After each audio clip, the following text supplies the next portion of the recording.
it's a park-like setting here at the in the Pasture Project, at the sanctuary. So Linnea, this was the first building that you built and constructed and so on, huh? When I first started this, I didn't really have a master plan. It was all, I have this much money, I'm going to do this. And I planted trees first because that's all I could afford. And then I realized that as I put in my buildings, I had to put the fencing that accommodated the trees because I didn't want to cut down my trees. So you can see the irregular size yards on this one.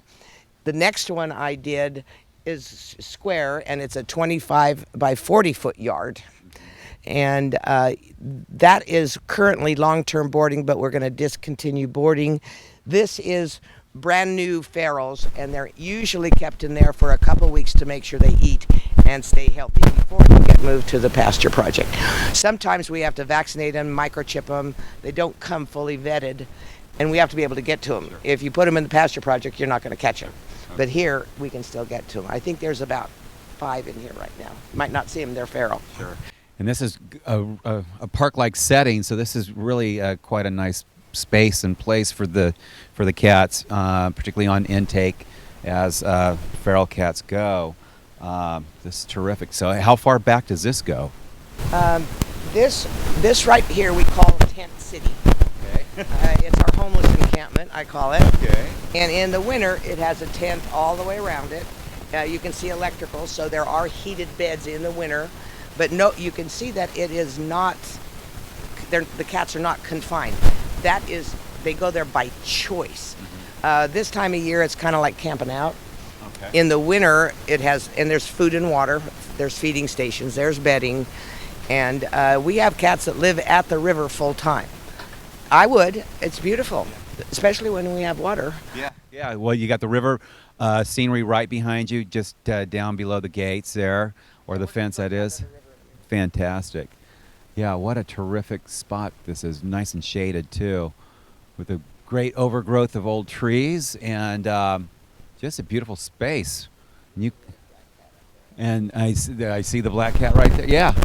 Yeah, up in the mulberry tree. There you go. It's usually way up there. Cat food. Yeah, tell me about that, because this is Cat House on the Kings, but, we got the friendliest dogs around.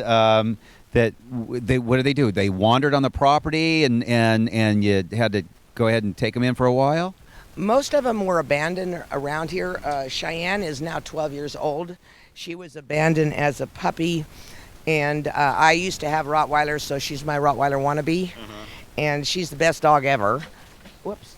And the rest of them have been dumped out here in the country, and for some reason or another, they were unadoptable, or they have not yet been adopted. So until they do, as long as they get along with other animals, they can stay. If they chase cats, we then have to send them off to one of the other dog rescues. Okay, well, that's a nice thing to do, take care of all the animals. Along with the peacocks we saw earlier, we have a couple of pups here that actually do need to be adopted. Okay, Linnea, where are we at right now? I call this the tree field. We have put in $20,000 worth of irrigation and trees to protect our cats from the only predator we have, which is the bald eagle.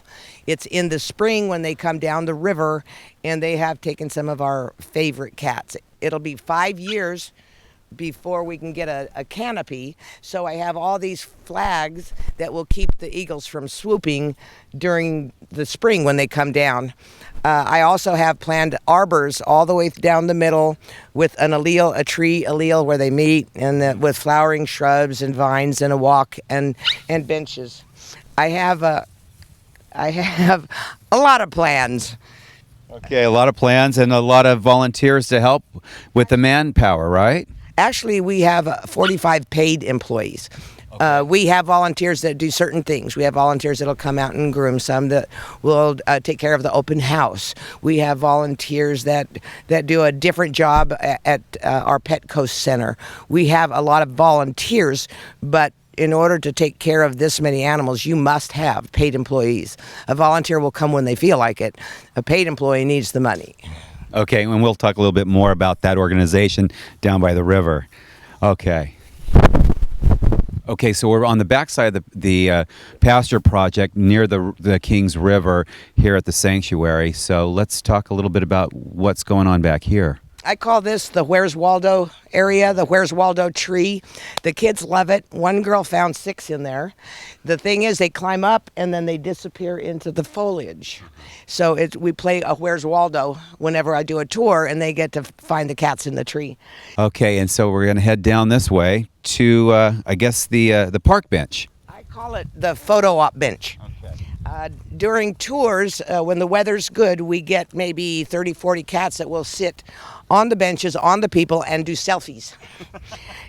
People from all over the world have come to visit us, and just this last week we had 2 from Spain and from Germany, and we had a group from Ireland just in the last 2 weeks. Now, I know that you have a lot of international support. You've taken cats from across the globe. You have some from Saudi Arabia, some from Puerto Rico, some from South America, and you happen upon these cats in all very different individual stories and ways, and they can live their lives out here if they don't get adopted. And what a really beautiful place this is to live your life out.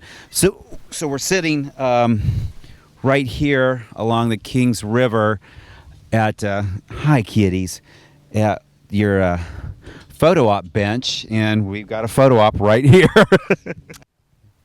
And we've had a wonderful week here at Cat House on the Kings in Parlier, California, with founder Linnea Latanzio and volunteer coordinator Beth Caffrey. Thanks for watching Around the Valley. I'm Lance Minetti.